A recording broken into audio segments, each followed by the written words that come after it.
And I think it's possible. I think it's, it's one of those things where, I use a cell phone all the time. Most people do. I use an earpiece now, as Dale Cochran talked about. But I think it's one of those things where you recognize that this is it's a non-ionizing, microwave-producing device that we carry around with us all the time. And I think for the most part, most people watching who use a cell phone are going to be just fine.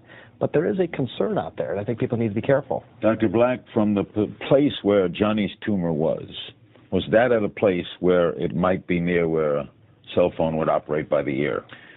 Yes, and again, although there hasn't been any definitive studies, there have been some studies to show a correlation between the side that you use a cell phone on and the side left side you're going to get on the left side that you develop a brain tumor on. But and that's been one of the red flags that has raised concerns among people that are looking into this, whether there is a correlation, because we see tumors developing in the location, close to the location that people do use cell phones. Now, I'm told that, I'm not an expert on this, so I'm going to read this. Cell phones operate with radio frequencies, RF, it's a form of energy. What's known about the impact of RF on human tissue?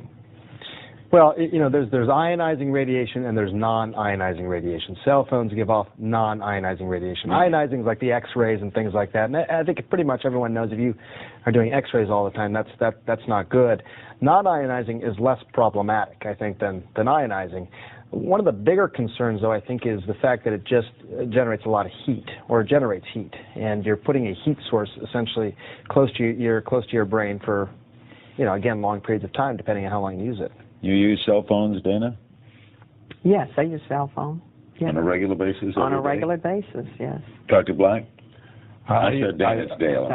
I use a cell phone, but I always use an earpiece. It's the antenna for the cell phone is the source of the microwave energy. And as Dr. Gupta said, that energy is directly proportional, actually, to the square of how close you hold it to your brain. So, I think the safe practice is to use an earpiece so that you keep the microwave antenna. So are you going to instruct the patient? I've instructed Dale and anyone who will listen that the safe practice is to use an earpiece.